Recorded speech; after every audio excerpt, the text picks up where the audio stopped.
Hello नमस्कार, स्वागत है आप सभी का आपके अपने चैनल संकल्प क्लासेस सलूम्बर पर। आज की क्लास में रीट लेवल 1 और रीट लेवल 2 के लिए मॉक टेस्ट रहने वाला है, जिसमें आप सभी को राजस्थान जीके के महत्वपूर्ण 30 प्रश्न देखने को मिलेंगे। मॉक टेस्ट को आपको पूरा देना है और लास्ट में बताना है कि आपका कितना स्कोर हो रहा है। ठीक है, तो चलिए क्लास को स्टार्ट करते हैं। क्वेश्चन नंबर 1 को देखेंगे, राजस्थान में अरावली पर्वत श्रृंखला के विस्तार की दिशा क्या है। ठीक है, क्वेश्चन नंबर 1 को ध्यान से देखेंगे। राजस्थान में अरावली पर्वतमाला श्रृंखला की दिशा क्या है।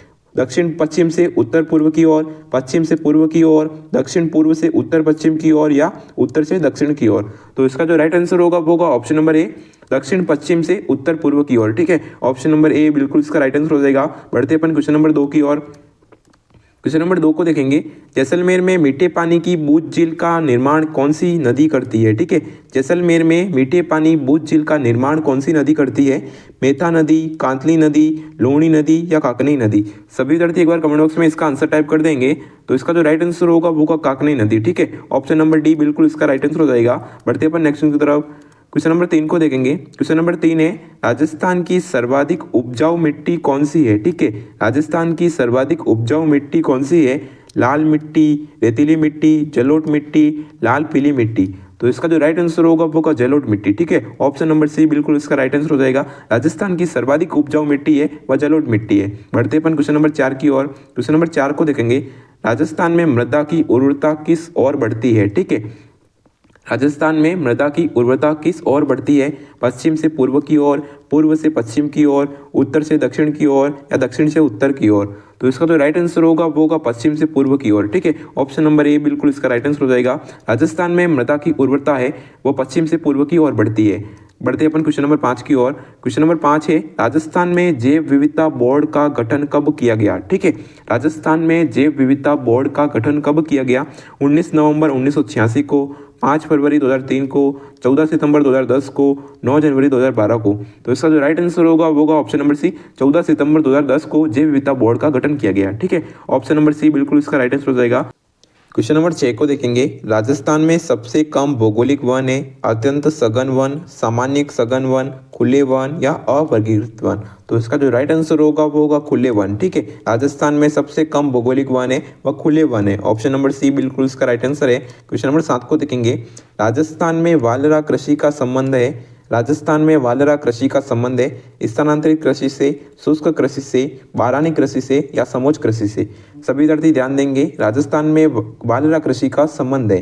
तो इसका जो राइट आंसर होगा वो होगा ऑप्शन नंबर ए, स्थानांतरित कृषि से। ठीक है, ऑप्शन नंबर ए बिल्कुल इसका राइट आंसर हो जाएगा, जिसे जूमिंग कृषि भी कहा जाता है। बढ़ते अपन क्वेश्चन नंबर 8 की ओर। क्वेश्चन नंबर 8 को देखेंगे, बत्तीसा नाला सिंचाई परियोजना किस जिले से संबंधित है। ठीक है, बत्तीसा नाला सिंचाई परियोजना किस जिले से संबंधित है। बाड़मेर से है, जोधपुर से है, सिरोही से है या पाली से। तो इसका जो राइट आंसर होगा वो होगा सिरोही से। ठीक है, बत्तीसा नाला सिंचाई परियोजना है वह सिरोही जिले से संबंधित है। ऑप्शन नंबर सी बिल्कुल इसका राइट आंसर हो जाएगा। क्वेश्चन नंबर 9 को देखेंगे, 2011 की जनगणना के अनुसार न्यूनतम अनुसूचित जनजाति प्रतिशत वाले जिले हैं। ठीक है, 2011 की जनगणना के अनुसार न्यूनतम अनुसूचित जनजाति प्रतिशत वाले जिले कौन से हैं। नागौर और बीकानेर है, गंगानगर और हनुमानगढ़ है, चूरू और जोधपुर है या फिर डूंगरपुर और बांसवाड़ा है। तो इसका जो राइट आंसर होगा वो न्यूनतम अनुसूचित जनजाति वाले जिले हैं वह है नागौर और बीकानेर। ठीक है, ऑप्शन नंबर ए बिल्कुल इसका राइट आंसर हो जाएगा। क्वेश्चन नंबर 10 है, किस किले में राज परिवार के निवास के लिए बना किशोरी महल स्थित है। ठीक है, किस किले में राज परिवार के निवास के लिए बना किशोरी महल स्थित है।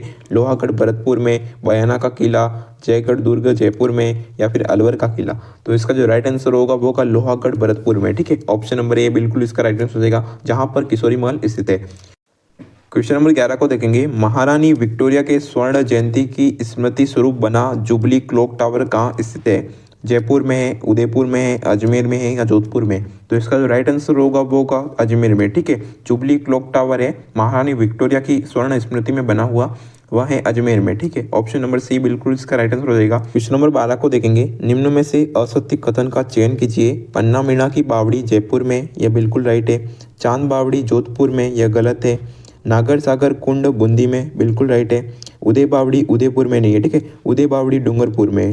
ठीक है, डूंगरपुर में उदय बावड़ी है। तो यहाँ पर ऑप्शन नंबर बी और डी दोनों गलत है। क्वेश्चन नंबर 13 की ओर बढ़ेंगे। क्वेश्चन नंबर 13 को देखेंगे, किस लोक देवता के पुत्र केसरिया कुंवर जी के लोक देवता की तरह पूजे जाते हैं। ठीक है, किस लोक देवता के पुत्र केसरिया कुंवर जी के लोक देवता की तरह पूजे जाते हैं। रामदेव जी के, तेजा जी के, बाबू जी के या गोगा जी के। तो इसका जो राइट आंसर होगा वो होगा गोगा जी के, ठीक है। ऑप्शन नंबर डी बिल्कुल इसका राइट आंसर हो जाएगा। क्वेश्चन नंबर 14 को देखेंगे। बोरिया बाबा आराध्य देवता है गोडवाड़ के मीणाओं के, शेखावटी के जाटों के, बागड़ के भीलों के या मेवात के मेवों के। तो इसका जो राइट आंसर होगा वो होगा गोडवाड़ के मीणाओं के, ठीक है। बोरिया बाबा आराध्य देवता है वह गोडवाड़ के मीणाओं के। ऑप्शन नंबर ए बिल्कुल इसका राइट आंसर हो जाएगा। क्वेश्चन नंबर 15 को देखेंगे। राजस्थान में गौड़ीय संप्रदाय की प्रमुख पीठ है मदन मोहन मंदिर करौली में, श्रीनाथ जी मंदिर नाथद्वारा में, मदन मोहन मंदिर कामाडींग में, गोविंद देव जी मंदिर जयपुर में। तो इसका जो राइट आंसर होगा वो होगा गोविंद देव जी मंदिर जयपुर में, ठीक है। ऑप्शन नंबर डी बिल्कुल इसका राइट आंसर हो जाएगा। बढ़ते अपन क्वेश्चन नंबर 16 की ओर। क्वेश्चन नंबर 16 को देखेंगे। गोगा नवमी कहा जाता है भाद्रपद के कृष्ण पक्ष की नवमी को, श्रावण पक्ष के कृष्ण पक्ष की नवमी को, या भाद्र के शुक्ल पक्ष की नवमी को, या श्रावण के शुक्ल पक्ष की नवमी को। तो इसका जो राइट आंसर होगा वो भाद्रपद के कृष्ण पक्ष की नवमी को गोगा नवमी कहा जाता है, ठीक है। ऑप्शन नंबर ए बिल्कुल इसका राइट आंसर हो जाएगा। क्वेश्चन नंबर 17 को देखेंगे। क्वेश्चन नंबर 17 है गुडला त्योहार किस मारवाड़ शासक की याद में मनाया जाता है, ठीक है। गुडला त्योहार है वो किस मारवाड़ शासक की याद में मनाया जाता है? राव जोधा, राव सातल, राव सिंह या राव बीका। तो इसका जो राइट आंसर होगा वो होगा राव सातल, ठीक है। ऑप्शन नंबर बी बिल्कुल इसका राइट आंसर हो जाएगा। क्वेश्चन नंबर 18 को देखेंगे। क्वेश्चन नंबर 18 है फड़ चित्रण के सिद्ध हस्त है, ठीक है। फड़ चित्रण के सिद्ध हस्त है शाहपुरा का जोशी परिवार, प्रतापगढ़ का सोनी परिवार, देवाकुता और जयपुर का शेखावत परिवार, नाथौरा का जहांगीर परिवार। तो इसका जो राइट आंसर होगा वो होगा ऑप्शन नंबर ए शाहपुरा का जोशी परिवार, ठीक है। फड़ चित्रण का सिद्ध हस्त है वह शाहपुरा का जोशी परिवार। क्वेश्चन नंबर 19 को देखेंगे। तलवारों की गेर कहाँ की प्रसिद्ध है, ठीक है। तलवारों की गेर कहाँ की प्रसिद्ध है? मेनार उदयपुर, मांडल भीलवाड़ा, करतियारसर बीकानेर या शाहपुरा। तो इसका जो राइट आंसर होगा वो होगा तलवारों की गेर है वह मेनार उदयपुर, ठीक है। ऑप्शन नंबर ए बिल्कुल इसका राइट आंसर है। क्वेश्चन नंबर 20 को देखेंगे। क्वेश्चन नंबर 20 है कुचामनी ख्याल से संबंधित कौन सा कथन सही नहीं है? कुचामनी ख्याल के प्रवर्तक रच्ची राम है, बिल्कुल सही है। इनमें पुरुष पात्र ही स्त्री चरित्र का अभिनय करते, यह भी सही है। इसके कलाकार चेतराम, हामिद बेग व ताराचंद्र प्रमुख है, यह गलत है, ठीक है। इनमें नर्तक ही गायक का कार्य करते हैं, यह राइट है। इसके जो चेतराम, हामिद बेग व ताराचंद्र हैं ये तुरा कलंगी के कलाकार है, ठीक है। तुरा कलंगी ख्याल के कलाकार है। तो ऑप्शन नंबर सी यहाँ पर गलत हो जाएगा। बढ़ते अपन क्वेश्चन नंबर 21 की ओर। क्वेश्चन नंबर 21 को देखेंगे। राजस्थान का राज्य गीत है केसरिया बालम, धरती दोरारी, पावना या कुर्जा। तो राजस्थान का राज्य गीत है वह है केसरिया बालम, ठीक है। ऑप्शन नंबर ए बिल्कुल इसका राइट आंसर है। क्वेश्चन नंबर 22 को देखेंगे। क्वेश्चन नंबर 22 है सटका कंदोरा नामक आभूषण कहाँ पहना जाता है, ठीक है। सटका कंदोरा नामक आभूषण कहाँ पहना जाता है?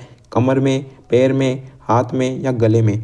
तो इसका जो राइट आंसर होगा वो होगा सटका व कंदोरा नामक आभूषण है वह है ऑप्शन नंबर ए कमर में, ठीक है। कमर में पहना जाता है सटका और कंदोरा।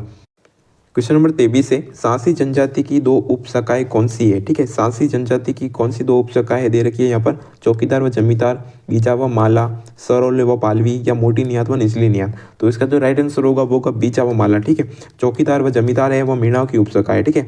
मीणा की उपशाखा है वह चौकीदार व जमींदार है, ठीक है। ऑप्शन नंबर बी बिल्कुल इसका राइट आंसर है। क्वेश्चन नंबर 24 को देखेंगे। क्वेश्चन नंबर 24 है 8वीं शताब्दी के कुवलय माला नामक ग्रंथ में भारत की 18 देशी भाषाओं को में मारवाड़ की भाषा किस नाम से व्यक्त की गई है, ठीक है। 18 देशी भाषाओं में मारवाड़ की भाषा किस नाम से व्यक्त की गई है? मरुवाणी, डुंडाड़ी, मारवाड़ी या राजस्थानी। तो इसका जो राइट आंसर होगा वो होगा मरुवाणी, ठीक है। यानी कि मारवाड़ी भाषा को मरुवाणी कहा गया है कुवलय माला ग्रंथ में। ऑप्शन नंबर ए बिल्कुल इसका राइट आंसर है। क्वेश्चन नंबर 25 है 11 कमरों वाला विशाल भवन राजस्थान के किस सभ्यता स्थल में पाया गया? सभी विद्यार्थी ध्यान देंगे। 11 कमरों वाला विशाल भवन राजस्थान के किस सभ्यता स्थल में पाया गया? बालाथल में, आहड़ में, कालीबंगा में या बैराट में। तो इसका जो राइट आंसर होगा वो होगा बालाथल में, ठीक है। 11 कमरों वाला विशाल भवन है वो बालाथल में पाया गया। ऑप्शन नंबर ए बिल्कुल इसका राइट आंसर हो जाएगा। बढ़ते अपन क्वेश्चन नंबर 26 की ओर। क्वेश्चन नंबर 26 को देखेंगे। 1857 के विद्रोह के समय राजस्थान का एजीजी कौन था? George Patrick Lawrence, colonel Holmes, mister Burton या सेडर कॉटम। तो इसका जो राइट आंसर होगा वो होगा जॉर्ज पैट्रिक लॉरेंस, ठीक है। 1857 के विद्रोह के समय राजस्थान का एजीजी था वह जॉर्ज पैट्रिक लॉरेंस था। ऑप्शन नंबर ए बिल्कुल इसका राइट आंसर है। क्वेश्चन नंबर 27 को देखेंगे। जमनालाल बजाज एवं कर्पूरचंद्र पाटनी किस प्रजामंडल से जुड़े थे, ठीक है। जमुनालाल बजाज एवं करभूषण पाटनी किस प्रजामंडल से जुड़े थे? जोधपुर प्रजामंडल, कोटा प्रजामंडल, जयपुर प्रजामंडल या बीकानेर प्रजामंडल? तो इसका राइट आंसर होगा जयपुर प्रजामंडल। ठीक है, जमुनालाल बजाज एवं करभूषण पाटनी है वह जयपुर प्रजामंडल से जुड़े थे। ऑप्शन नंबर सी बिल्कुल इसका राइट आंसर हो जाएगा। क्वेश्चन नंबर 28 को देखेंगे, डूंगरपुर प्रजामंडल की स्थापना कब हुई थी? ठीक है, डूंगरपुर प्रजामंडल की स्थापना कब हुई थी? 1943 ईस्वी में, 1944 में, 1945 में या 1946 में?